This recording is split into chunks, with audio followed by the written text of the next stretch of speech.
Hi guys, it's me again, Mrs. B. Day 1 in Bangkok. Let's go! Day 1 in Bangkok!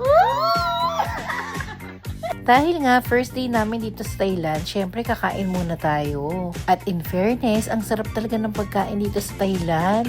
Malasa at malinamnam ang luto nila. Medyo nag-crave nga ako habang ginagawa ko tong video eh. How's the food? Yummy! Sarap? Order mo, masarap? And mango sticky rice! Super curious nga ako dito sa lasa ng mango sticky rice. At take note guys, talagang napakasarap nitong mango sticky rice. Akala ko nga OA lang yung sinasabi ng iba pag nagkukwento, pero ang sarap pala talaga. After nga ng masarap na meal, eto nga, nag-decide na kami mag-DIY at mamasyal dito sa Thailand. First stop, pupunta kami sa Wat Po.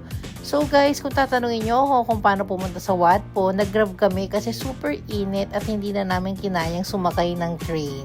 August kami pumunta dito sa Thailand. Akala nga namin tag-ulan na, pero guys, sobrang init talaga. Mas mainit pa sa Pilipinas.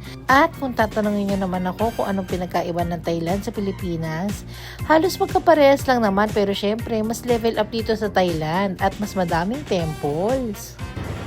Grabe, sobrang init here in Thailand.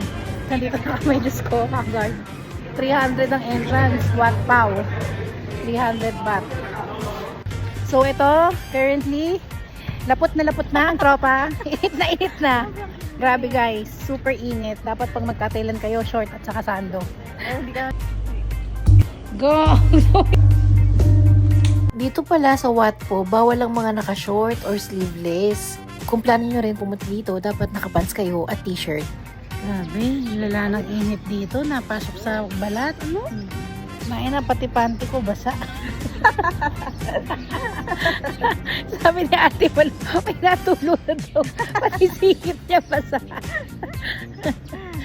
Thailand is calling. Basang singit. Yung may friend ka na kasama na laging nakaupo. At ating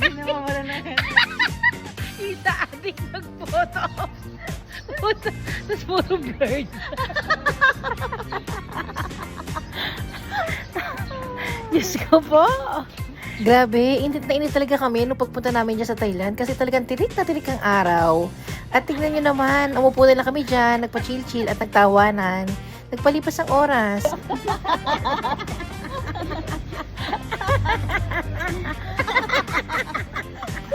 So yan guys, papasok na kami dun sa Golden Buddha.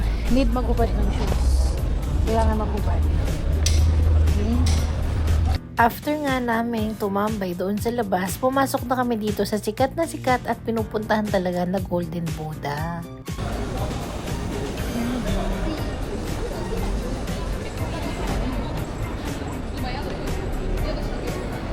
Golden Buddha here in Thailand. Tapos, pag pumunta kayo dito sa Golden Buddha, make sure na makapaghulog kayo ng mga barya dyan. Kasi pang pabuenas daw yan at swerte. Wala namang masama kung maniniwala ka. Total, nandito ka na rin. Eh, di gawin mo na. So, ayan guys. Currently, we're here at Wat Pao, Thailand. At ang mga kasama ko, palaging nakaupo.